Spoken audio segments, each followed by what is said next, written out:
Hi everyone, this is Veronica. आज हम चीता जो इंडिया में रीइंट्रोड्यूस किए गए थे उनके बारे में बात करेंगे। नाम्बियन चीता साशा, उसकी डेथ हो गई बिकॉज ऑफ किडनी इन्फेक्शन। तो क्या है ये पूरा मामला, इसके बारे में जानेंगे। तो this is my Telegram channel जहाँ पे आप मुझसे कनेक्ट कर सकते हैं for any queries, because I feel together we can make a huge difference. Now what has happened, चीता इंडिया में एक्सटिंक्ट हो चुके हैं, ये हम जानते हैं। फिर हमने नाम्बिया से कुछ चीताज हम लोग लेके आए कि हम उनको यहाँ पे हैबिटाट देंगे, यहाँ पे उनको रखेंगे। चीता brought in from Namibia last year, अब उसकी मध्य प्रदेश में कूनो नेशनल पार्क में डेथ हो गई, जिसका रीज़न किडनी इन्फेक्शन बताया जा रहा है। तो 8 नाम्बियन चीता थे जिनको ट्रांसलोकेट किया गया था कूनो नेशनल पार्क में मध्य प्रदेश में लास्ट ईयर सितंबर 22 की बात है ये। अब माना जाता है कि जो किडनी इन्फेक्शन से इनकी डेथ हुई, ये किडनी इन्फेक्शन इसको नाम्बिया में ही हो गई थी, ठीक है, क्योंकि नाम्बिया में जब ब्लड टेस्ट लिया गया था उसमें क्रेटिनिन का वैल्यू बहुत ज़्यादा था इसका। तो 4.5 यानी 4.5 साल की ओल्ड फीमेल चीता थी जिसको ये इन्फेक्शन लास्ट ईयर से ही थी कैप्टिविटी में नाम्बिया में ही, वो यहाँ पे सरवाइव नहीं कर पाई। सो ये आपने लास्ट ईयर इस तरह के ट्वीट्स देखे होंगे, India in Namibia, special bird touches down in land of brave to carry good will. So ये यहाँ पे इंडिया के ना प्रेस्टीज की भी बात है, क्योंकि इतना बड़ा ट्रांसलोकेशन रीइंट्रोडक्शन इससे पहले नहीं हुआ कि इतने सारे चीता आए।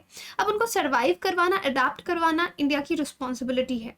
सो यहाँ पे हमारे प्रेस्टीज को भी धक्का लगता है, और इस वजह से सुप्रीम कोर्ट ने रिसेंटली क्या किया कि जो भी लोग इन्वायरमेंट मिनिस्ट्री की तरफ से चीता के इस काम के लिए टास्क फोर्स पे थे, उनकी क्वालिफिकेशंस मंगवाई हैं कि क्या उनमें कोई एक्सपर्ट था, चीतास पे एक्सपर्ट था। सो कौन कौन से चीतास तब आए थे कूनो नेशनल पार्क में? 8 नाम्बियन वाइल्ड चीतास। मेल थे, 2 males, both 5.5 years, a 4.5 year old male born at Erindi private game reserve. और फीमेल्स, ये सारे मेल्स हैं, और ये सब फीमेल्स जो हैं 2 साल, 3-4 साल, 2.5 साल, 5 साल, ये सब चीतास धीरे धीरे यहाँ पे लाए गए हैं। नाउ चीता रीलोकेट पर खर्च होंगे 224 करोड़। तो आपने देखा कि इसमें बजट भी काफ़ी गया, हमारे काफ़ी ज़्यादा पैसे भी इसके लिए खर्च हुए हैं। अब डेथ का रीज़न तो किडनी फेलियर है, ठीक है, किडनी इन्फेक्शन है। अब यहाँ पे काफ़ी एक्सपर्ट्स ये बोल रहे हैं कि हमको मालूम था इसको ये इन्फेक्शन था, चांसेस इसके बचने के वैसे भी कम थे, क्योंकि 3 जो वेटनरी डॉक्टर्स थे, ब्लड सैंपल्स पहले भी चेक किए गए थे, तो ये कंफर्म था कि इसको किडनी इन्फेक्शन है। बाद में अल्ट्रासाउंड भी किया गया।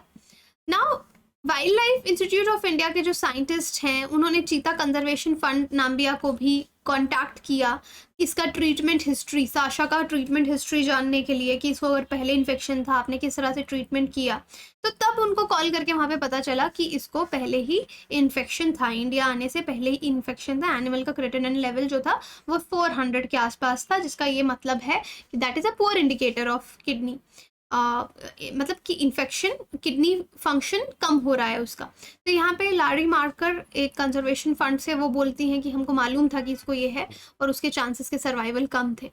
सो अगेन इस तरह के बयान आते हैं कि हमको मालूम, और ऊपर से बोला कि चीता को जैसे जब कैप्टिविटी में रखा जाता है तो जो खाना इनको दिया जाता है उसमें स्किन नहीं होती एनिमल की, because obviously they are carnivores, तो वो मीट ही खाएंगे, मांस ही खाएंगे, लेकिन बोन्स के बिना वाला सामान इनको खाना जो है खिलाया जाता है बिना स्किन के, तो वो उनकी हेल्थ के लिए भी अच्छा नहीं होता।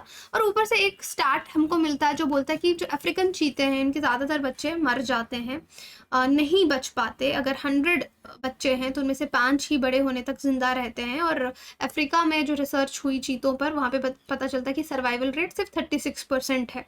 तो ज़्यादा से ज़्यादा, क्योंकि इनके बच्चे होते भी ज़्यादा हैं, और चीता जो फीमेल है वो अकेले रहती है। अगर सपोज एक चीता, उसके ऑलमोस्ट ऑन एन एवरेज 9 बच्चे हैं, तो उसको अकेले ही शिकार पे भी जाना है, सबको खाना भी खिलाना है, इनको प्रोटेक्ट भी करना है कि बड़ा एनिमी इनको खा ना जाए। तो काफ़ी चैलेंजेस से भरी हुई उसकी ज़िंदगी रहती है, तो ज़्यादा बच्चे उसके बच नहीं पाते, ठीक है।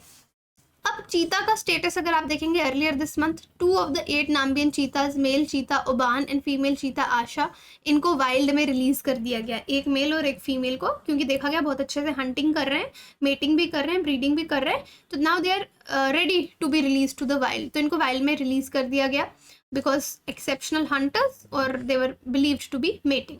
बाकी जो चीताज थे वो भी अच्छा कर रहे हैं and been hunting for pray.